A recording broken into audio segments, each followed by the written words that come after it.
баяғы. Атап өткен сөзімізде ауданымыз енді мал шаруашылығын көбейтуді айттыңыз.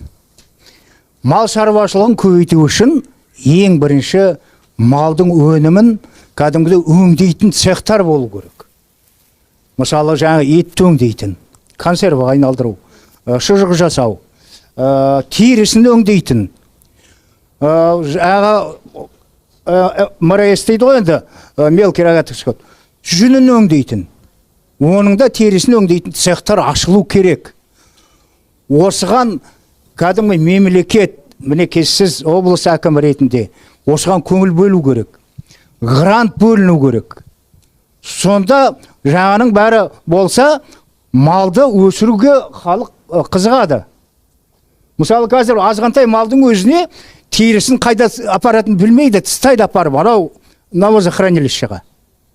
Жүнін ол керек заттар ол бәрі де. Ол бір. Ал енді мынау растениеводство дейміз. Мысалы ауданымызда қаншама егін өсіріледі. Биыл мол өнім болды. Бірақ ауданымызда бір диірмен жоқ. Бір диірмен алдында болған кезінде, бірақ істемейді біреуде. Ол бір. Бір енді нанның өзін айтайын, мұна Әулиекөл бізге тасып береді. Ауданымызда бір дүкенде бар, өзінің дүкеніне ғана пісіреді нанды. Басқаларға Әулиекөлдің нан келмесе жоқ, нансыз отырады. Міне осы жөнінде ауданымыздың әкімі сіз бар, осы жөнінде кәдімгідей жоспар жасау керек. Көрдіңіз, переработка продукции животноводства и продукции растениеводства. Осы жасалу керек. Ол ашылса, мысалы, жұмыс ашылады, жұмыс орындары болады, халық жұмыспен қамтылады, әрі көшу де азаяды. Ол енді бір мінекей. Енді менің айтайын дегенім мінекей екінші маңызды сұрақ. Мінекей, мынау климаттың өзгеруіне байланысты, міне күз ерте келді мысалы. Былтырларда да ерте келетін, биыл одан да ерте келді. Түн уақыты мысалы салқындап, биыл мінекей жеке үйлерде 15 августтан бастап от жаға бастадық. От жағып 2-3 күн сайын от жағып отырдық. Онан сайын жиілей бастады. Мына сентябрь, октябрь міне күнде жағамыз қазір. Енді мына есеп бойынша көктемде май толығымен жағамыз. Сонда 2 айға ғана от жағылмайтын уақыт болып тұр. 10 ай отопительный сезон кәдімгідей. Көрдіңіз бе? Ал енді міне көмірге келейік мысалы. Міне көмір Аманқарайға келді, Шұбаркөлден былтырғы жатып қалған ескі көмір. Басында адамдар алмайтын да. Қазір енді көмір жоқ, ақырында алып жатыр. Көрдіңіз бе? Жақсы көмірді 2 КАМАЗ тасиды. Оның өзінде жағы погрузчикқа ақша төлеп, жақсысын тиеп алады мысалы. Олардың әкелген жетпей жатыр бірақ. Міне осыған байланысты ең басты маңызды сұрақты сізге қойғым келеді. Жаңа көрсеттіңіз, Ақтөбеден Қостанайға газ тартылып келатыр. Тартылады. Ал біздің аудан ең шет аудан, ең шет жатқан аудан. Сондықтан осы газ келеме бізге, осы бізді қызықтыратын дүние. Өйткені 10 ай от жағып отыру ешкімге де қызық емес деп ойлаймын. Көрдіңіз бе? Осы 2 сұрақ. Ең біріншіден жаңағы сол газ туралы айтқым келіп отыр. Тағы да айтам, 19 жылдан бастап ешкімге рұқсат берілмей жатыр. Газға қосылу жөнінде рұқсат берілмей жатыр. Өйткені газ жетпей жатыр да. Сондықтан жаңағы сол 4 есе газ көлемі бізге көп келетін болады Ақтөбеден. Бұл жұмыс біткен соң міндетті түрде барлық жаңағы сол аудандарға газ тартылатын болады. Міндетті түрде. Сол үшін осы жұмысты бастап жатырмыз ғой.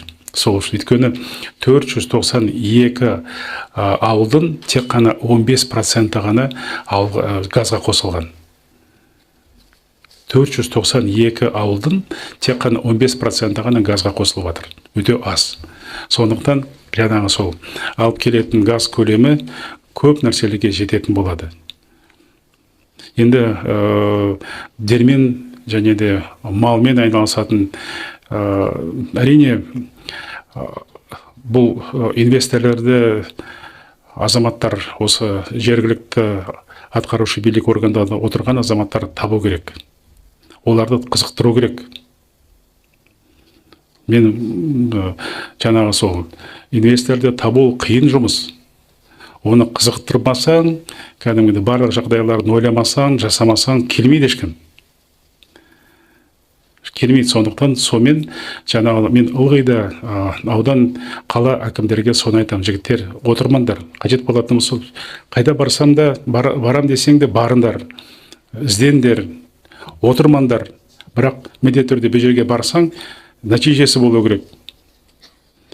Бір азаматтардың бір теңге болса да, осы жерге саламын деген азаматтар тарт, алып кел. Оны мемлекет тарапынан да бір грант деп атсындар, грант емес, жеңілдетілген кредит беруге дайынбыз біз. Оны мынау сүт тауар фермаларды салам деген азаматтарға барлығына да 2,5% кредит беріп отырмыз. 2,5%. Анау банкіге барсаңыздар, ең кемінде бір 22%, 23% кредит азаматтар ала алады. Біз жаңағы сол облыстық бюджеттен 2,5% ақшаны беріп жатырмыз. Соны пайдаланып, біз оған жаңағы сол малмен, және терімен, дермен салам деген азаматтарға да ақшаны беруге дайынмын. Тек қана іздеңдер. Сәлеметсіз бе? Мен Шил ауылынан келіп тұрмын. Шил ауылында Ағзам Жұмағали есім. Менің көтеріліп тұрған мәселем қазір аудан орталығында, осы ауданның ауқымында жазғы балалардың демалатын орындары жоқ. Балаларымызды, немерелерімізді не шалғай ауылдарға жібереміз, не басқа демалыс орындарына жібереміз, басқа жаққа. Ал біздің мына Шил ауылында Валинов атындағы лагерь бар, бұрын болған кезінде. Соны ашуға мүмкіндігіңіз сізден көмек бола ма екен? Сақтап қалды ма екен? Сақтап қалды ма? Орны бар, бір-екі зданиясы бар, үйлердің орындары бар. Орындары ғана қалды ма не? Орындар ғана қалды. Әкім мырза хабардар одан. Биыл 12 шақырымдық жол салынды. Жолы бәрі дайын, әдемі, табиғаты бәрі жақсы. Төкесі облыс әкімнен қолдау, сізден қолдау күтеміз. Жақсы, рахмет. Құмар Әрбайұлы, ол енді кезінде, совет кезінен бүкіл ауданға бір лагерь ғой, емене Волынов. Ең күшті лагерь. Қазір енді қалған бір 4-5 корпус бар шығар, сосын бассейні бар. Соған енді қазір техобследование жасаймыз, сосын көреміз қалай, возможность бола ма екен, болмай ма екен, сосын содан қараймыз.